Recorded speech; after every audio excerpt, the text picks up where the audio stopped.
Part 1. The incident. The internet is often conceptualized as a cloud, a weightless, ethereal library where information lives forever. This is a comforting lie. In reality, the internet is a landfill. It is a geological stratification of dead servers, corrupted hard drives, and broken hyperlinks. It is a place where data rots. Most of what was uploaded 10 years ago is already gone, overwritten, or lost to the entropy of bit decay. We are not librarians. We are archaeologists digging through digital silt, looking for shards of pottery that suggest a civilization that used to be here. Tonight, we are examining one such shard. It is a memory of a file that may never have existed, a phantom signal that triggered a mass hallucination across the anonymous image boards of the web. We are looking for a video known by two names. The first is Go for a Punch. The second, a name bestowed upon it by the collective obsession of thousands of searchers, is Saki Sanobashi. To understand the anomaly, we must first reconstruct the moment of contact. We must return to the sediment layer of the year 2015. The date is February 27th, 2015. The location is the image board 4chan, specifically the board known as /X, the paranormal and spooky board. This is a digital space characterized by a unique blend of skepticism, creative fiction, and genuine, creeping paranoia. It is late. The traffic on the site is slow. A steady stream of text and low-resolution images flowing down the screen. A thread begins. The subject is the deep web. In 2015, the concept of the deep web was still novel to the general public, shrouded in an urban legend mystique. Users were swapping stories, mostly fabricated, about red rooms, hitmen for hire, and illicit databases. It was a campfire gathering for the digital age. Then an anonymous user posted a comment. There was no fanfare. There were no exclamation marks or calls for attention. It was simply a recollection, typed out in the flat, detached affect of someone trying to remember a dream that is rapidly fading. The user wrote that they were looking for a specific anime they had seen years prior. They claimed to have found it on the deep web, buried in the directory of an open server, a place where files sat without context or titles. The title of the file, they recalled, was Go for a Punch. The description that followed was visceral. It did not sound like a standard horror trope. It sounded like a trauma response. The user described an anime with the visual fidelity of the 1980s or early 1990s. The art style was distinct, retro, grainy, perhaps an OVA or original video animation, released directly to VHS tapes in Japan's economic bubble era. The setting was stark. There were no monsters. There were no masked killers. There was only a bathroom, Imagine a large public restroom. White tiles, fluorescent lights, humming with that headache-inducing frequency. There are no windows. There is no door. The geometry of the room is a closed loop. Inside this sterile, windowless box are a group of girls. The number varies in the retelling, but the original post implies 3 or 4. They are young, drawn in the typical anime style of the era. Big eyes, distinct hair colors. But the atmosphere is not one of adventure. It is one of stagnation. The anonymous poster explained that the anime focused on a philosophical discussion. The girls had been trapped in this bathroom for days, perhaps weeks. They were starving. They were going mad. The narrative wasn't about their escape. It was about their resignation. They discussed the futility of their existence. They debated whether they would ever be found. They screamed until their voices broke. And the audio, according to the poster, was uncomfortable to listen to, not the polished acting of a studio production, but something rawer, poorly mixed, peeking into distortion. And then the violence. The memory described a descent into a suicide pact. The girls, realizing there was no exit from the white room, decided to end it. The details provided were anatomically disturbing. One girl helped another smash her head against the sink. Another scratched at her own throat. The imagery was grotesque, but the poster insisted it wasn't pornographic in the traditional sense. It was bleak. It was nihilistic. It was a 20-minute tape of despair set against a backdrop of white tiles and flickering lights. And then the screen went black. The credits rolled. The file ended. The user pressed send. The post appeared on the board. Just another block of text in a sea of ghost stories. At that precise second, nothing happened. The internet did not break. No alarms sounded. The thread continued its lazy drift toward the archive limit. But that post was a contagion. It was a mimetic hazard that burrowed into the minds of everyone who read it. Why did this specific description resonate? Why, out of millions of posts on 4chan, are we discussing this one nearly a decade later? It is because of the sensory details. The poster mentioned the sound of the screams. They mentioned the specific visual of the white tiles. They mentioned the title, Go for a Punch, which sounds like a mistranslation, a garbled attempt to localize a Japanese title into English. It felt authentic. It felt like something you would find on a bootleg VHS in a bin at a thrift store, or download by accident on a peer-to-peer network like LimeWire in 2004. The strangeness of the situation lies in the collective recognition that followed. Other users began to reply.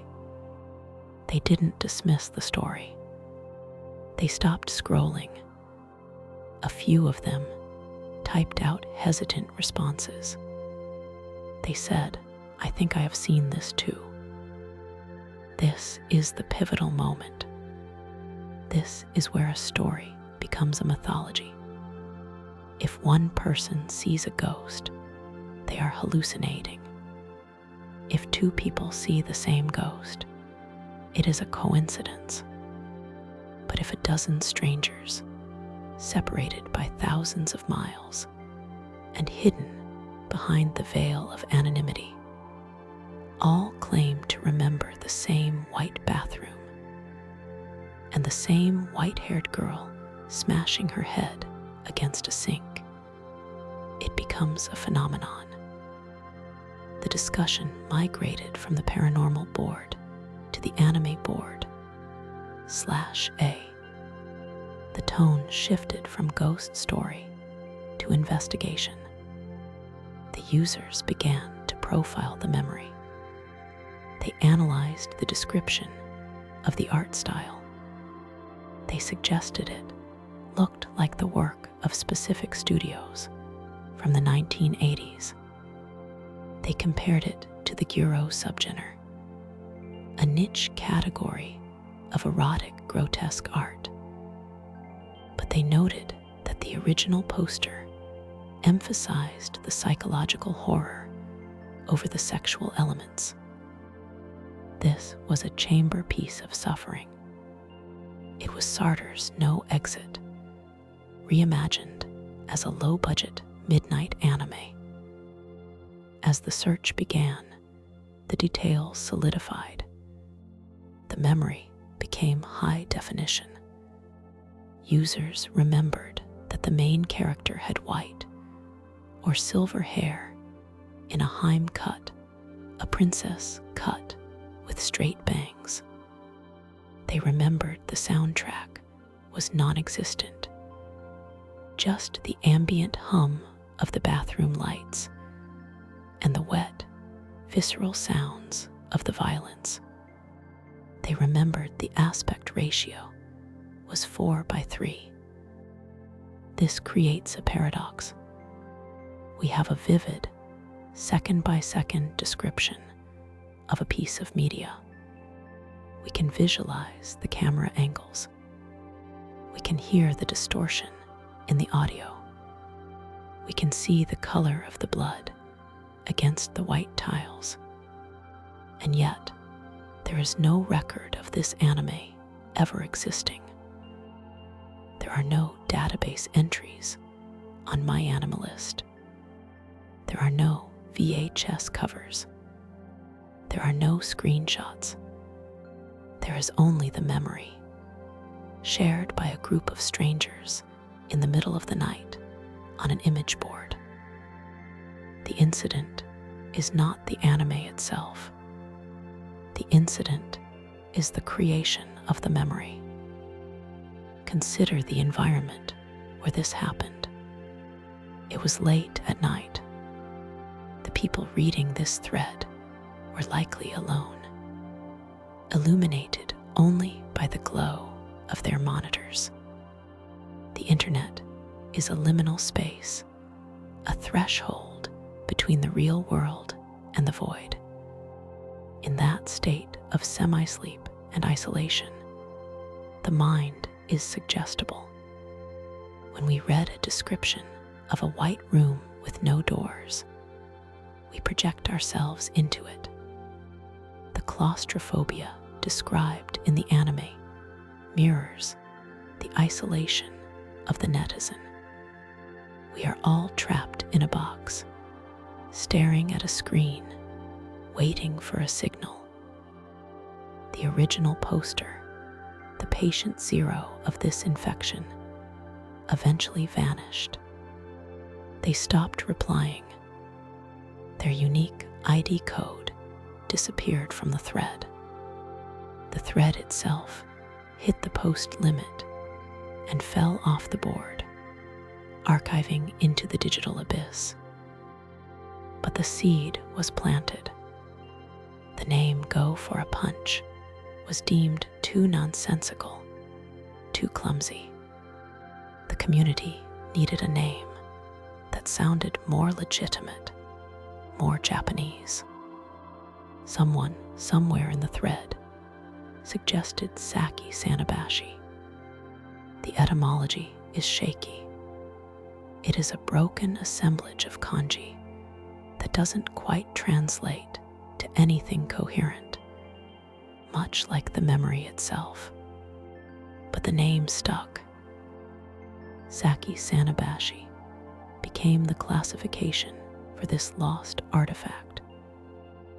The search that followed was not merely a hunt for a video file. It was a forensic reconstruction of a dream. People began to scour the deep archives of the internet. They went to the Wayback Machine. They dug through defunct torrent sites. They contacted collectors of obscure laserdiscs in Japan. They were looking for the glitch. They were looking for the moment where reality broke and allowed this horrific tape to slip through. The high strangeness of Saki Sanobashi is that it feels too specific to be a lie, yet too elusive to be real. It occupies the uncanny valley of information. The description of the girl's despair, the philosophical debates about the afterlife held in a tiled restroom, the sudden, jarring transition to extreme violence. It possesses a narrative logic that feels created by a human mind. Yet, it lacks the commercial logic of a product that was actually sold. Who would make this? Who was the target audience? Why would a studio animate a 20-minute suicide pact with no plot resolution? Perhaps that is why it terrified people. It felt like forbidden knowledge. It felt like something that was never meant to be seen, a test reel for hell itself. As weeks turned into months, the search intensified. The memory of the white bathroom became a shared hallucination. Artists began to draw fan art of the girls based on the descriptions. They drew the white-haired girl. They drew the sink. They drew the blood. By creating images of the lost media, they were effectively willing it into existence. They were reverse engineering the ghost. But we must return to the initial spark. We must look at the silence that followed the first post. Imagine the user who posted it. They type out their trauma. They hit send, and then they step away from the computer. Did they realize what they had done? Did they know they had just birthed a digital tulpa, a thought form that would consume the time and energy of thousands of investigators? Or did they simply go to sleep, unaware that they had opened a door that could not be closed? The screen glimmers. The hard drive spins. The text remains on the screen, burning into the liquid crystal display. I am looking for an anime, the text reads. It was about girls trapped in a bathroom. The simplicity of the request belies the complexity of the rabbit hole. This was not just a missing cartoon. This was a glitch in the collective memory of the internet.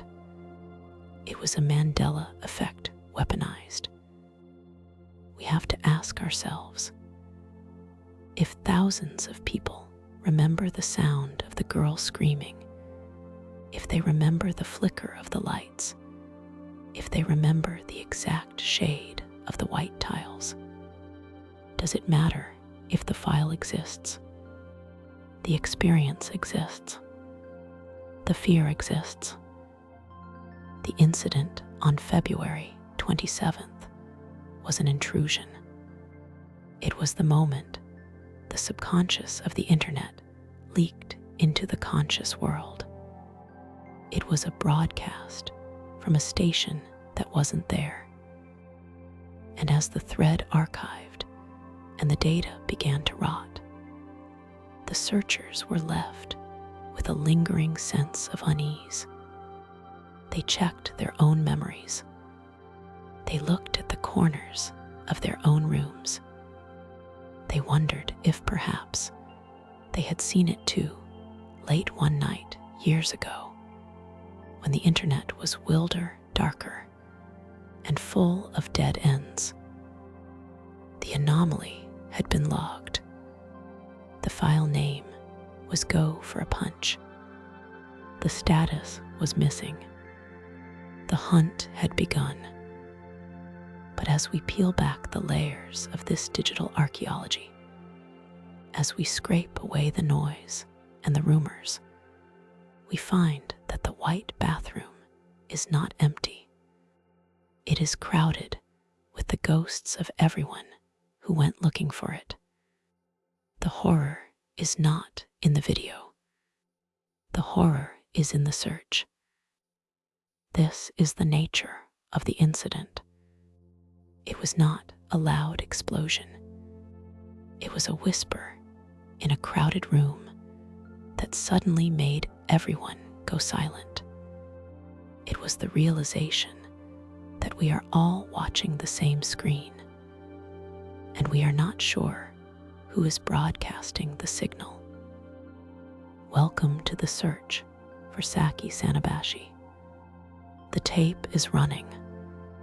The doors are locked, and there is nowhere to go but down. Part 2. The context. To understand the ghost, we must first understand the haunted house. In the case of Saki Sanobashi, or Go for a Punch, the house is not a physical location. It is a specific intersection of technology, culture, and memory. It is the architecture of the anonymous internet in 2015, built upon the crumbling foundations of the lawless web of the early 2000s. We cannot simply look at the original post as an isolated incident. We must examine the soil in which that seed was planted. This requires us to perform a stratigraphy of the internet itself, peeling back the layers of digital sediment to reveal why this specific story about a bathroom with no doors took hold with such virulence. The story begins on February 27th, 2015. The location is 4chan, specifically the board known as /X, dedicated to the paranormal. It is important to distinguish the culture of /X from the rest of the site. While other boards focused on video games, anime, or chaotic discourse, /X was a repository for the unexplainable. However, by 2015, the golden age of internet folklore was waning. The era of Slenderman and high-concept creepypastas was ending. The user base was becoming cynical. They were tired of fiction. They wanted artifacts. This is the first pillar of our context, the desire for authenticity. The users of /X were no longer satisfied with scary stories. They wanted to be investigators. They wanted to solve cold cases. When the anonymous user posted the description of Saki Sanobashi, they did not frame it as a story. They framed it as a question. They framed it as a memory. The anonymous user claimed to have seen the video on the quote-unquote deep web. We must stop here and analyze this term with clinical precision, because it is the source of much confusion in this investigation. In the popular consciousness of 2015, the deep web was a mythical underworld of hitmen, red rooms, and illegal trade, accessible only via Tor browsers. However, the original poster claimed to have seen this video around 2004 or 2005. In that era, the term deep web did not carry the same sinister Hollywood-style connotation. Technically, the deep web simply refers to pages not indexed by search engines. In the mid-2000s, the internet was littered with unindexed directories. Back then, finding anime was not as simple as logging into a streaming service. It was an act of digital excavation. Fans navigated open server directories, peer-to-peer networks like LimeWire or Kazaa, and obscure fan sites hosted on AngelFire or GeoCities. These sites often contained unmarked video files with alphanumeric titles. You would click a link, wait 3 hours for a 50-megabyte file to download, and you would watch whatever arrived. This technological limitation is crucial to the Saki Sanobashi mystery. The degradation of memory is matched by the degradation of the medium. Video files from that era were heavily compressed. We are talking about Real Media or Windows Media video files running at 240 pixels of resolution, plagued by artifacting and low bit rates. In such low fidelity, details blur. A scene of a girl crying might look like a scene of a girl screaming. A philosophical conversation might look like a chant. The ambiguity of low-resolution video allows the mind to project its own fears onto the screen. If the user did see something in 2004, it is highly probable it was a fragmented, corrupted file titled simply punch.wmv or similar.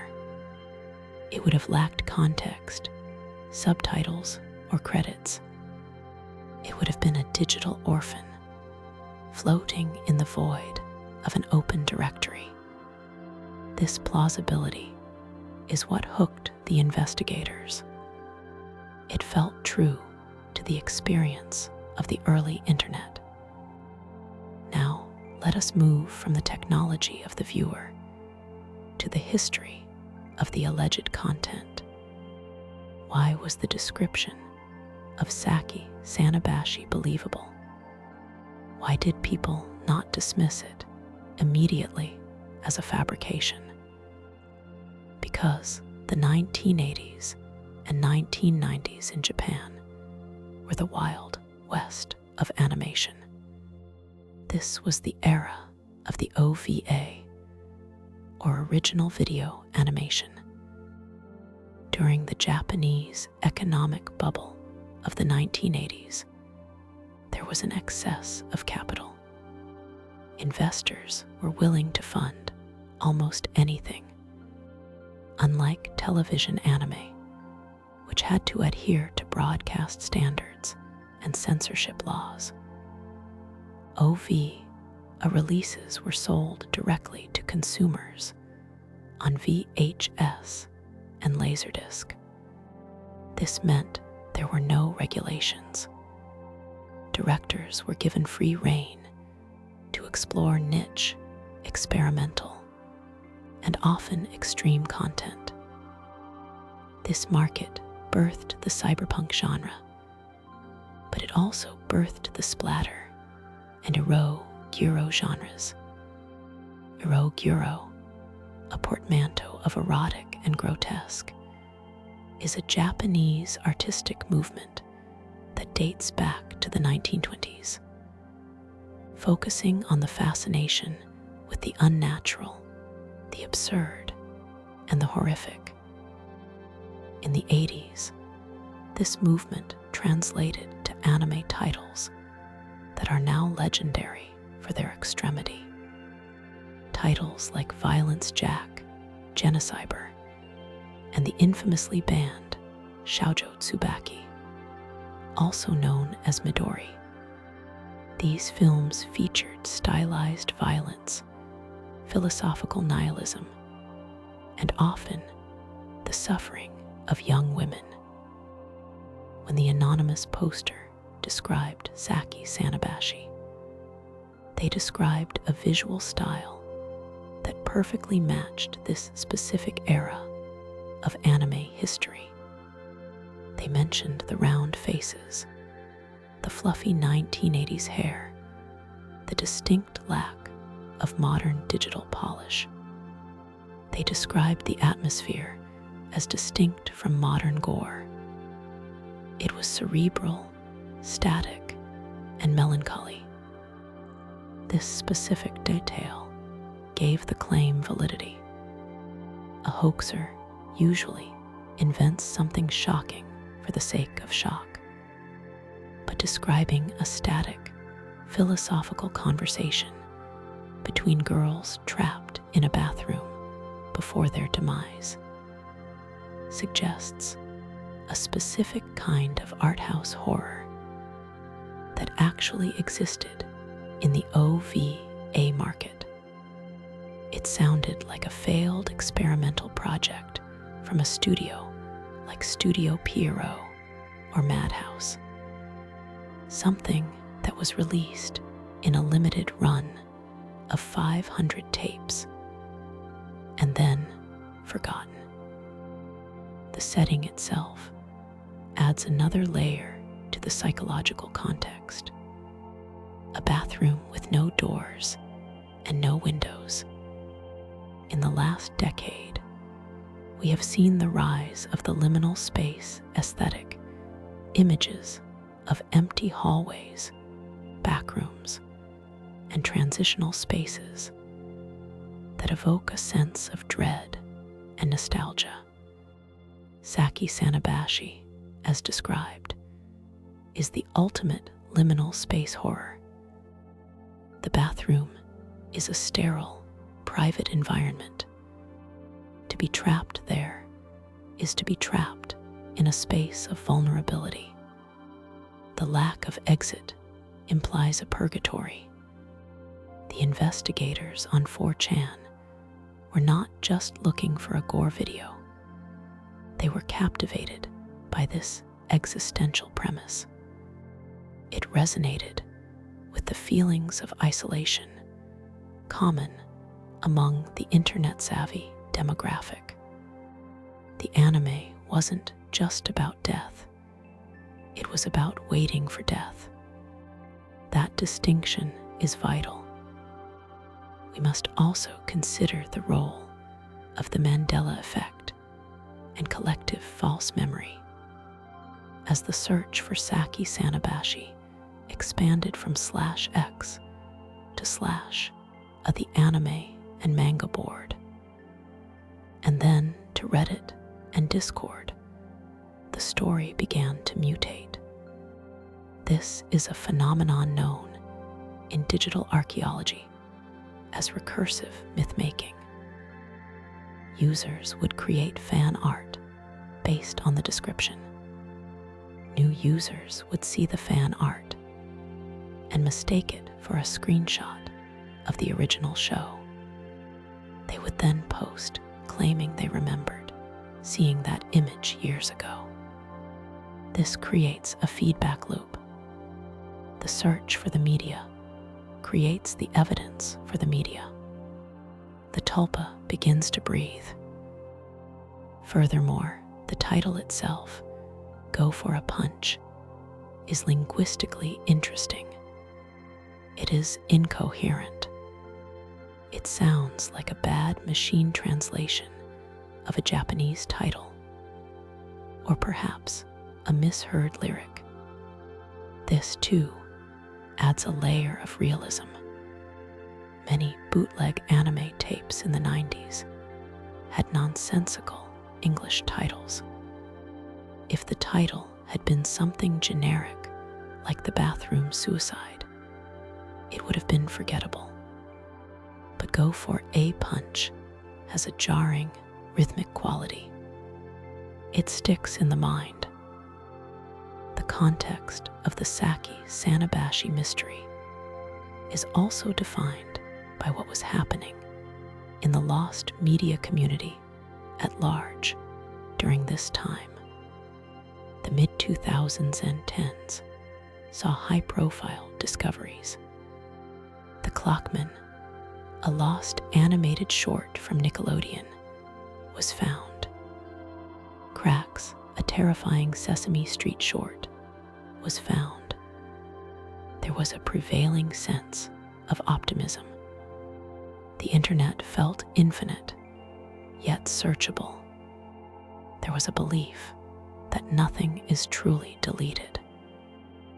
However, Saki Sanobashi represented the dark inverse of that optimism. It represented the fear that some things are rotting away in landfills, on magnetic tape that has demagnetized, or on hard drives that have seized. Let us look closer at the specific cultural phenomenon of the Giro searchers. There is a subset of the internet dedicated to finding the most extreme content possible. This is not necessarily born of malice, but of a morbid curiosity, a desire to see the edge of the map. For these searchers, the 1980s OVA market is the holy grail. It is a period where art and exploitation overlapped. The description of Saki Sanobashi mirrors a very real film called Guinea Pig 2, Flower of Flesh and Blood. In the late 80s, the actor Charlie Sheen reportedly saw this film, and believing it to be a real snuff film, contacted the FBI. The authorities investigated, and the filmmakers had to produce a making-of documentary to prove the gore was special effects.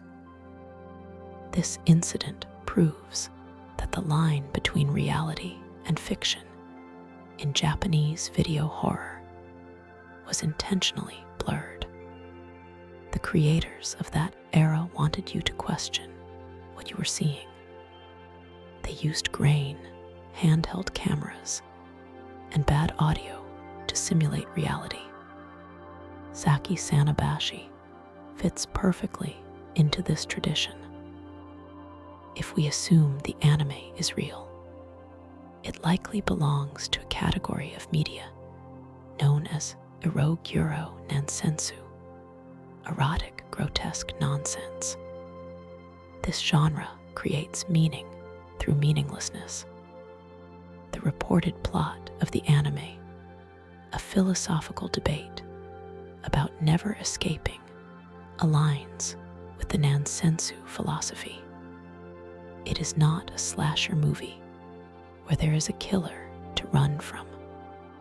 The antagonist is the room itself. The antagonist is the situation. This brings us to the concept of the Phantom Archive. In the digital age, we assume the archive is total. We assume Google has indexed human knowledge. But digital archaeologists know that the indexed web is just the surface. The deep web, the dark web, and the offline archives constitute the majority of human information. Saki Sanobashi lives in the gap between the indexed and the unindexed. It lives in the memory of a user who may have been sleep-deprived, watching a mislabeled file on a CRT monitor in a dark room in 2004. The context is further complicated by the ephemeral nature of image boards like 4chan. Threads on 4chan are not permanent. When a thread reaches its image limit or falls off the last page, it is deleted. Unless someone archives it on a third-party site, it vanishes. This structure encourages the spread of rumors. You cannot fact-check a thread that no longer exists. You have to rely on the oral history of the user base.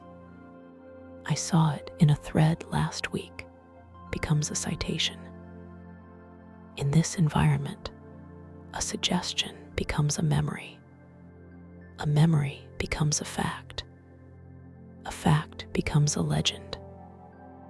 We must also address the visual language of the internet in 2015. This was the peak of the vaporwave aesthetic, which fetishized early digital technology, glitch art, and anime nostalgia. The idea of a lost, glitched out 90s anime trapped on the deep web was aesthetically perfect for the time. It was exactly what the culture wanted to exist. So when we look at the context, we see a perfect storm. We have the historical precedent of the uncontrolled 1980s OVA market. We have the technological confusion regarding the deep web and file sharing. We have the psychological priming of the lost media community. And we have the architectural impermanence of 4chan itself. All of these factors combined to create a vacuum in the shape of a videotape. And nature abhors a vacuum. The internet collective rushed to fill that void, not with a fake, but with a hypothesis that became too heavy to dismiss. The mystery of Saki Sanobashi is not just about whether a cartoon exists. It is about the fragility of digital history. It forces us to ask, if a file is deleted and no one remembers it clearly, did it ever exist at all? Or does the act of remembering it, even falsely, breathe life into it? To proceed further, we must leave the theoretical and enter the practical. We must examine the timeline of the investigation itself.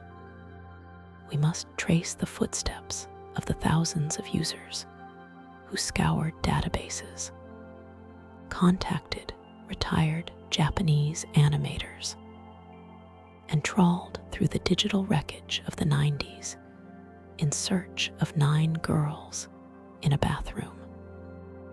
This was not just a passive observation. This was a manhunt for a phantom. And as we will see, the hunt itself began to generate its own monsters. Part 3. The investigation. To understand the search for Saki Sanobashi, or go for a punch, one must first understand the environment in which the investigation took place. We are not discussing a standard police procedural, or a journalistic inquiry involving physical archives and microfiche. This investigation was conducted almost entirely within the ephemeral, shifting architecture of the anonymous internet. It was a manhunt for a phantom conducted by ghosts.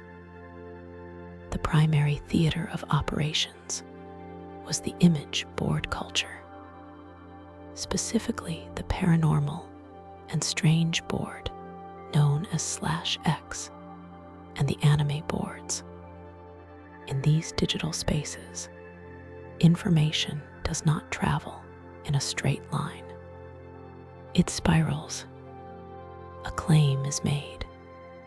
It is screenshotted, reposted, distorted, and archived, often stripping away the original context in the process. When the original poster in 2015 described an anime featuring girls trapping themselves in a bathroom to commit suicide, they did not provide a police report or a catalog number. They provided a memory. And memory, as any historian or psychologist will tell you, is the most unreliable form of evidence. However, the internet hates a vacuum.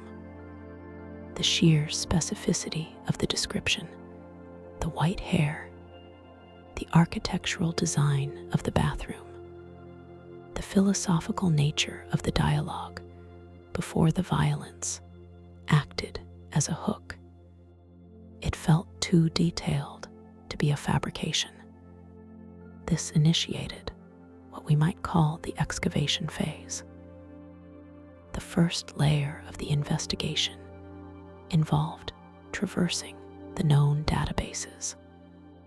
Investigators, ranging from bored teenagers to seasoned data hoarders, began to comb through the vast library of Ero Gyuro and splatter anime from the 1980s and 1990s.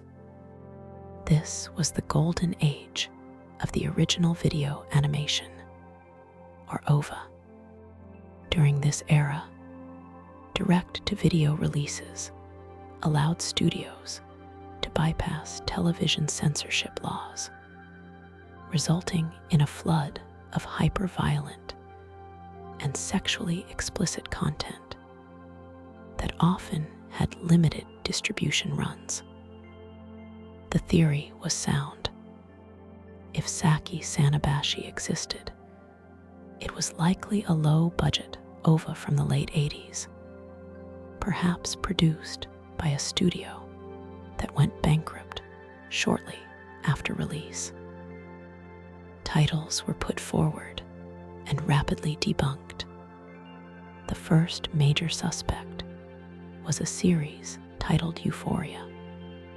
While it contained thematic similarities involving trapped characters and extreme violence, the art style was too modern, and the release date did not align with the nostalgic, degraded visual quality the original poster described. Next came the film Gaku no Yurei, or School of Ghosts. This series featured visual aesthetics that closely matched the description: the grainy film stock, the character designs, the distinct atmosphere of 90s anime horror. There were scenes of girls in bathrooms and scenes of suicide. However, no single scene matched the specific narrative of the group suicide described in the original post. As the weeks turned into months, the search moved from passive cataloging to active digital forensics. This is where the concept of digital archaeology becomes vital. The internet is often described as a permanent record. But that is a fallacy. The internet is a rotting structure. Websites from the late 90s and early 2000s are largely extinct. GeoCities, early Angel Fire pages, and niche forums have been wiped from the servers. Investigators utilized the Wayback Machine, a digital archive of the World Wide Web, attempting to locate defunct horror sites mentioned in passing by older users. They searched for broken links, hoping to find file names that might offer a clue. They parsed through the raw HTML of dead web pages, looking for metadata tags that might reference "go for a punch." This method unearthed a profound issue: the language barrier. The search was primarily being conducted by English speakers looking for a Japanese piece of media. This created a game of telephone. Terms were machine translated, often poorly. The title "Go for a Punch" itself is nonsensical in English, likely a bad translation of a Japanese title, or perhaps a garbled misinterpretation of a file name. Some investigators theorized that the title was a corruption of the Japanese word for 5, go, perhaps referencing 5 characters or a 5-minute runtime. Others suggested it was a misreading of a file extension. The investigation stalled on linguistics as much as it did on data. Then came the psychological theories. As the search for a physical tape or a digital file yielded nothing but dead ends, the conversation shifted toward the concept of the Mandela effect. The Mandela effect refers to a situation where a large number of people share a false memory. In the case of Saki Sanobashi, multiple users began to claim that they too had seen this anime. They filled in the gaps. One user remembered the sound of the screaming. Another remembered the color of the tiles on the wall. A third claimed to remember the end credits rolling over a black screen with silence. Were these genuine corroborations? Or were these users victims of suggestion? In a forensic context, this is known as memory conformity. When one person speaks of a detail with confidence, others subconsciously rewrite their own vague memories to align with the narrative. The collective obsession with finding the tape was actually creating the tape in the minds of the searchers. This culminated in a significant event in late 2019. A user appeared on a Discord server dedicated to the search, claiming to be the original poster from 2015. This user, maintaining the detached tone of the original post, admitted that Saki Sanobashi was a hoax. They claimed they had invented the story as a creative writing exercise, a pastiche of various horror tropes they had consumed over the years. They cited the film limit cycle and the manga Dragon Head as vague inspirations, but insisted the anime itself never existed.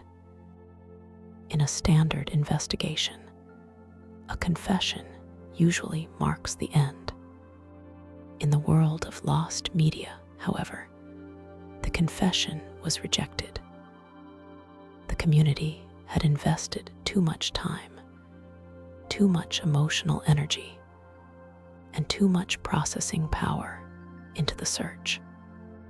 They accused the confessor of being a LARPer, someone pretending to be the original poster for attention.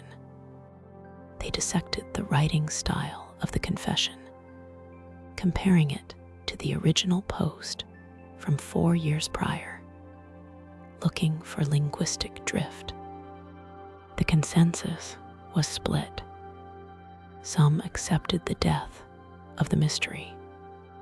Others doubled down, believing that even if the original poster was lying, the collective memories of the other witnesses proved the media existed independently of the original claim. This refusal to accept the non-existence of the object is a fascinating psychological phenomenon. It speaks to the desire for the abject. The searchers wanted this horrific piece of media to exist because its existence would validate their efforts. If it was a lie, they had wasted years hunting a phantom. If it was real, they were digital pioneers recovering a lost artifact. Let us look closer at the failed explanations, as they provide a map of the internet's dark subcultures. One prevailing theory was that Saki Sanobashi was not a commercial anime, but a piece of Gyuro fan art animated in Flash. In the early 2000s, the internet was littered with shock sites, websites designed to disturb the viewer. Many of these sites hosted short, looping animations of extreme violence. It is entirely possible that the original poster saw a 3-second loop of a character dying in a bathroom on a site like Newgrounds or a private Japanese image board, and their mind expanded that 3-second clip into a 30-minute narrative over the course of a decade. Memory is reconstructive. We do not play back video files in our heads. We rebuild the scene every time we access it. If the viewer saw a static image of a girl in a bathroom with a white background and years later recalled it, they might inadvertently animate the scene, adding dialogue and plot that never existed. Another avenue of investigation led to the deep web. This term is often sensationalized, but in this context, it simply refers to data not indexed by standard search engines. Investigators speculated that the video might be sitting on an unindexed open directory, a dusty server in a university basement in Tokyo, or a private peer-to-peer network. This theory is impossible to disprove, which makes it the most seductive. You cannot prove that something is not hidden in the dark. Police reports and official documentation are non-existent in this case, which is unusual for a piece of media that supposedly features such extreme content. In Japan, censorship laws regarding animation were looser in the 80s, but they were not non-existent. The Miyazaki Tsutomu murders in 1989 caused a massive crackdown on otaku culture and violent media. If Saki Sanobashi was as graphic as described, it likely would have been caught in this purge. The absence of any catalog entry, any censorship board record, or any mention in the fanzines of the era is the most damning evidence against its existence as a commercial product. Yet the digital footprint of the mystery itself is massive. There are thousands of threads, videos, and wiki pages dedicated to something that may not be real. We must also consider the role of the trolls. In any anonymous investigation, there are actors who introduce noise into the signal. Users would forge screenshots, applying VHS filters to existing anime, or drawing their own fake cells to mislead the hunt. These forgeries became part of the mythology.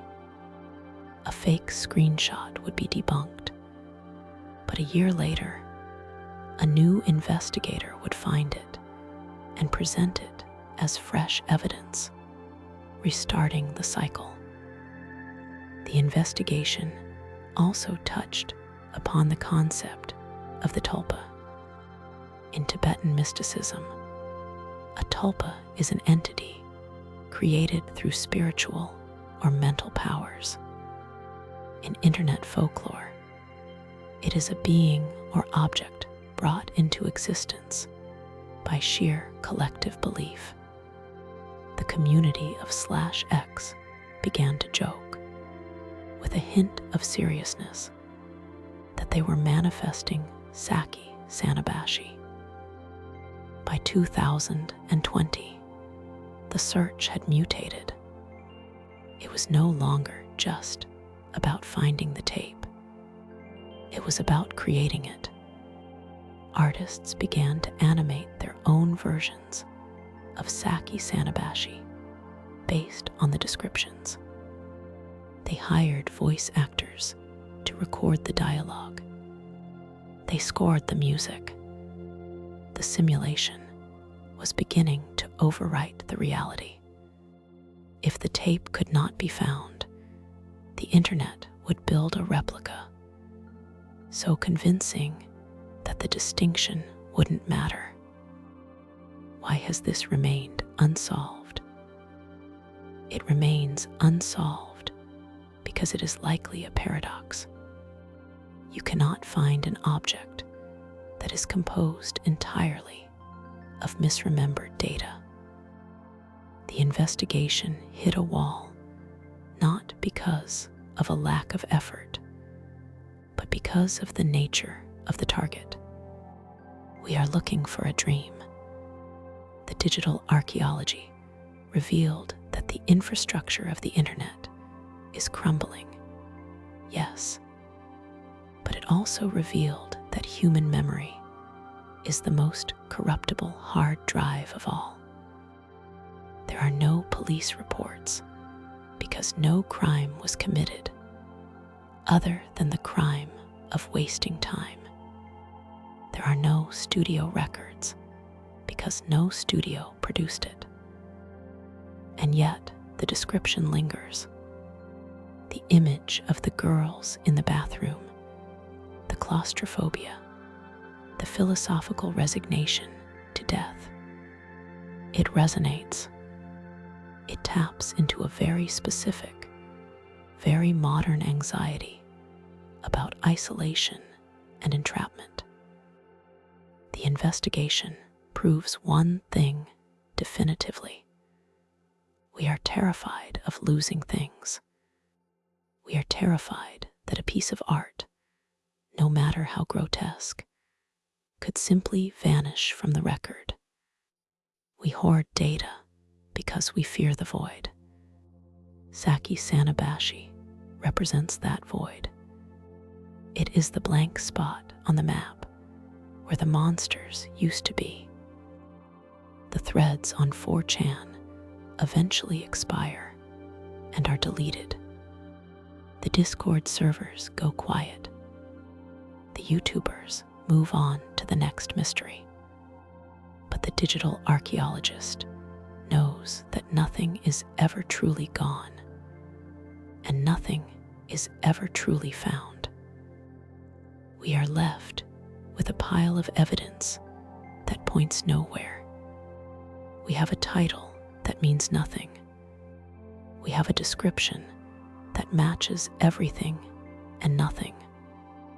We have a confession that was rejected.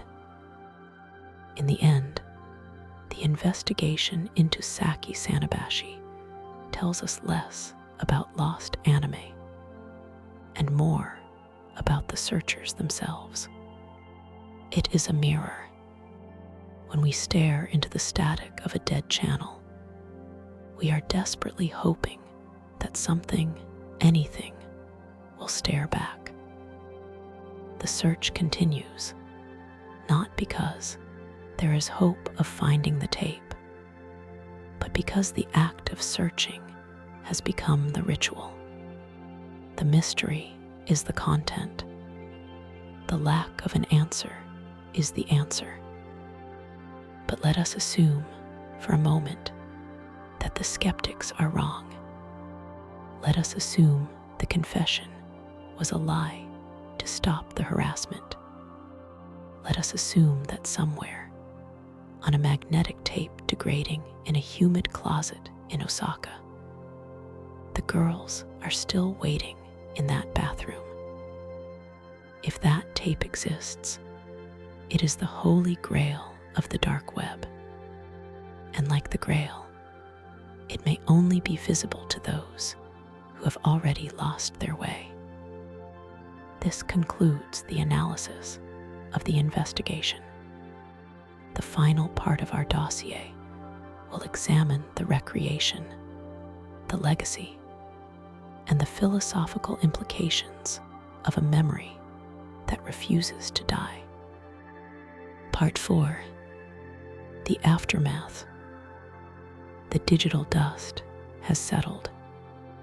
The servers hum with the quiet indifference of a machine that has processed 1,000,000 mysteries and forgotten them all.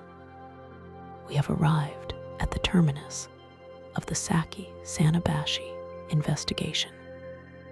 We have parsed the threads, analyzed the testimony, and walked the corridors of the deep web. Now we must look at what remains. We must examine the wreckage left in the wake of a collective hallucination. When a mystery of this magnitude collapses, it does not disappear. It fragments. It embeds itself into the sediment of the internet, becoming something else entirely.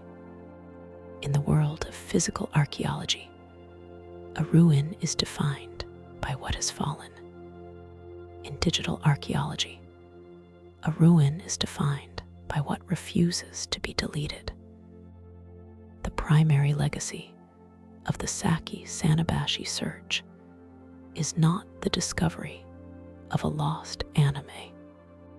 It is the discovery of a psychological phenomenon. It is a case study in how thousands of strangers, separated by oceans and time zones, can synchronize their imaginations to construct a memory that never existed. In December of 2019, a user appearing to be the original poster from the 2015 thread surfaced.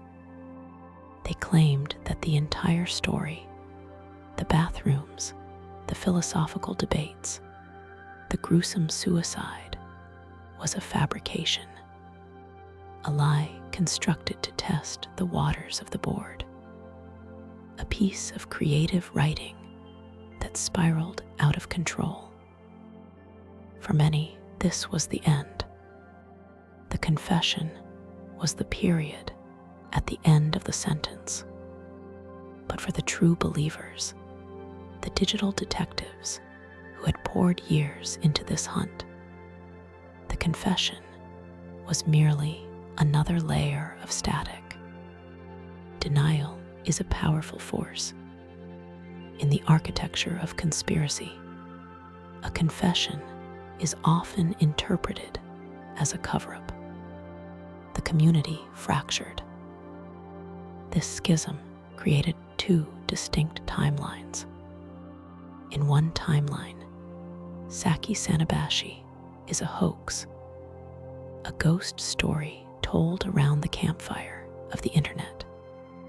In the other timeline, it is still out there, sitting on a rotting magnetic tape in a basement in Osaka, or festering on a forgotten hard drive, waiting to be rediscovered.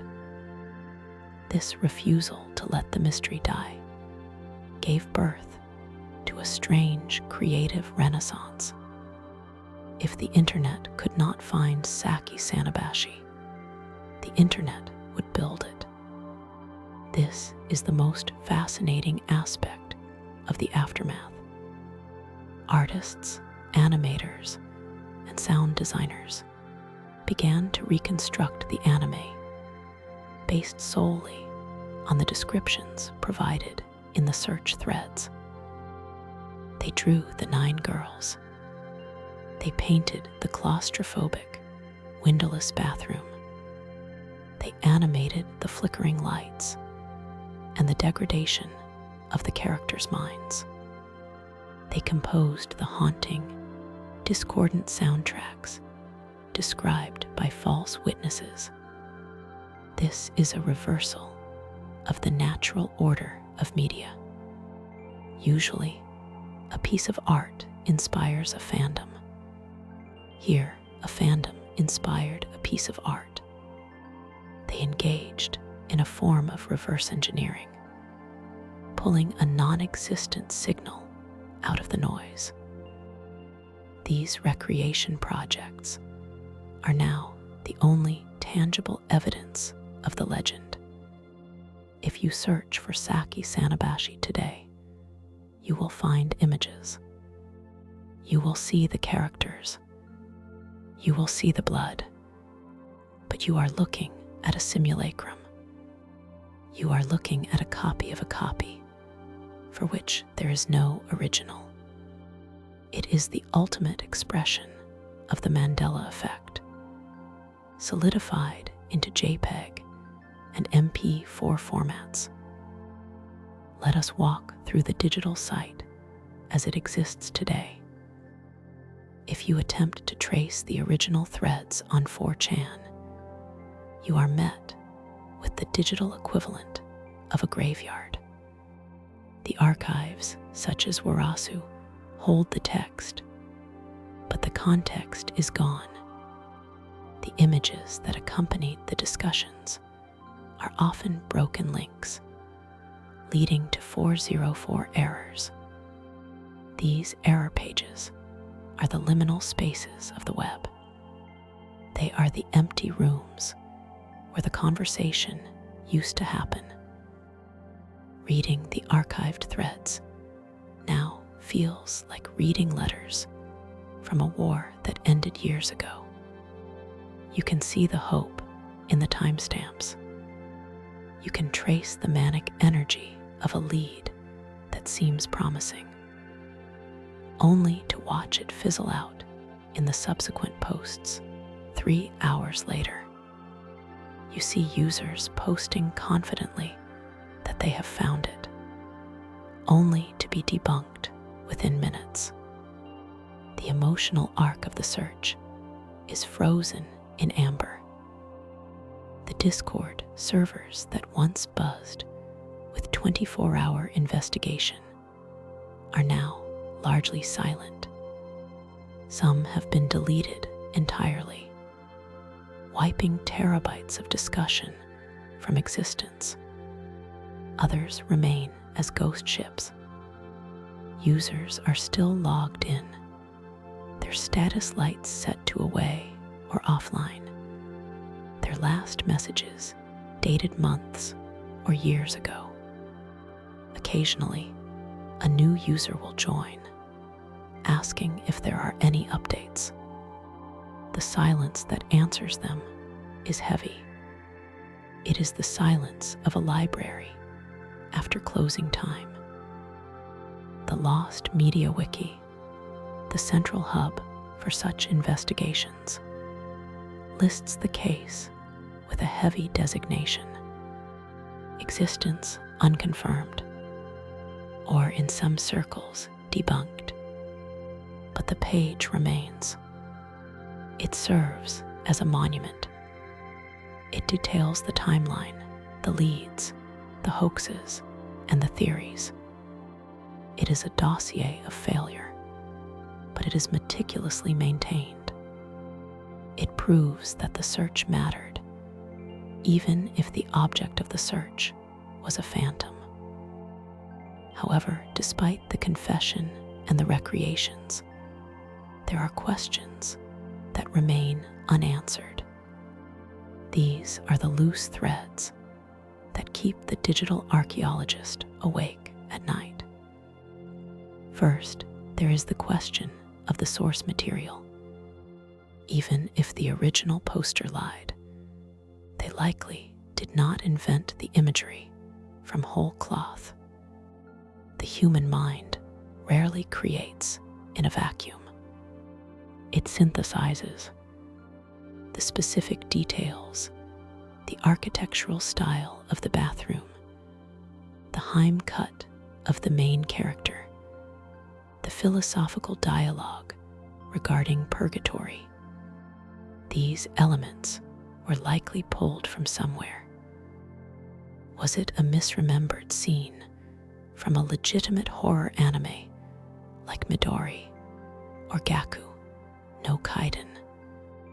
Was it obscure gyro hentai that has simply not been digitized?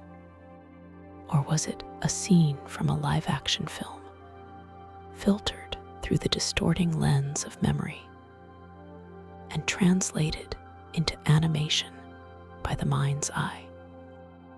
There is a theory known as the composite memory hypothesis. It suggests that Saki Sanobashi is a Frankenstein's monster of media. A user saw a scene of a girl in a bathroom in one anime, heard a scream in another, and read a manga about trapping students in a school. Over 10 years, these distinct memories merged into a singular, cohesive narrative. The user was not lying about what they saw. They were simply wrong about it being a single film. Then there is the question of the deep web itself. We often speak of the internet as if it is a singular, indexed library. It is not. It is a chaotic ocean. The surface web, the part indexed by Google, is a fraction of the data that exists. The dark web is not just a marketplace for illicit goods. It is a repository for the forgotten. Japan, in the 1980s and 90s, had a thriving market for direct-to-video releases, known as OVAs.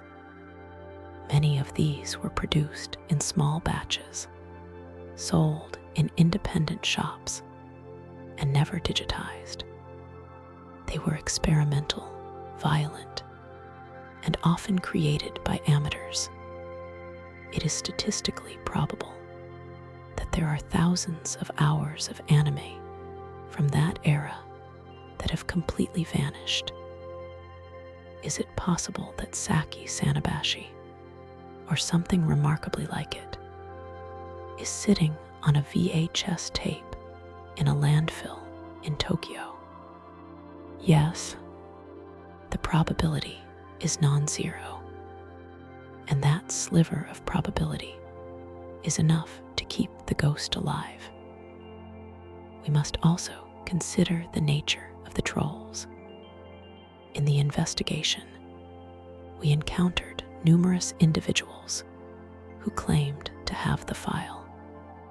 They provided screenshots. They provided audio clips. We proved them to be fakes. But the effort required to forge these fakes is significant. Why do they do it? This brings us to the psychology of the hoax. In an era where information is instantly available, the ability to withhold information or to fabricate it is a form of power. To claim you have seen the forbidden footage elevates you. You become the priest of a dark religion.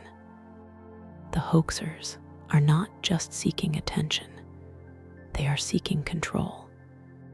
They want to write themselves into the folklore. By faking a screenshot of Saki Sanobashi, they become part of the Saki Sanobashi story. They achieve a strange form of immortality. As we stand here, at the end of the investigation, looking at the corrupted data and the broken links, we are left with a philosophical reflection on the nature of the unknown. Why are we so obsessed with lost media? Why do we care about a potential 20-minute clip of anime that is, by all accounts, poorly animated and grotesquely violent? It is not because we want to enjoy the content. Most of the searchers admitted they would likely be repulsed by the actual footage. We search because the existence of lost media implies a flaw in the digital panopticon. We live in an age of total recall. Everything is recorded. Everything is uploaded. Everything is data. The idea that something can escape this net, that something can be created, seen, and then vanish without a trace, is both terrifying and thrilling. It suggests that the internet is not a perfect archive. It suggests that the digital world is subject to entropy, just like the physical world. Files rot, links die, servers crash, memories fade. Saki Sanobashi represents the void. It is the blank space on the map, labeled "Here be dragons." By searching for it, we are trying to shine a flashlight into the dark corners of the collective unconscious. We want to prove that we can find anything, that nothing is truly lost. But perhaps some things are meant to be lost. Perhaps the legend of Saki Sanobashi is more valuable than the anime itself. If we had found the tape, it would likely have been disappointing. It would be a grainy, low-budget exploitation film. We would watch it once, shrug, and move on. The mystery would be dead. The magic would be gone. But because we never found it, it remains perfect. In our minds, the animation is fluid and haunting. The voice acting is terrifyingly real. The philosophy is profound. The horror is absolute. It exists in the realm of the ideal, untouched by the limitations of reality. The Saki Sanobashi mystery is a mirror. When we stare into the static of that empty bathroom, we are not looking for 9 anime girls. We are looking for something in ourselves. We are looking for that thrill of the hunt, that creeping unease of the unknown, the desire to touch something forbidden. The search is over. the threads are archived. The debunking is accepted by most. But late at night, when the blue light of the monitor is the only thing illuminating the room, and the browser history is cleared, a doubt lingers. Somewhere in the immense, disorganized clutter of the analog world, a black cassette tape might still exist. It has no label. It sits in a box of discarded electronics, gathering dust. And on that tape, trapped in magnetic slumber, 9 girls are waiting to scream. But until that tape is inserted into a player, until the static clears and the title card appears, Saki Sanobashi is everywhere and nowhere. It is the ghost in the machine. It is the modern myth of the digital age. And perhaps it is better that way. Some doors should remain closed. Some tapes should never be played. This has been a digital archaeology report. Thank you for listening.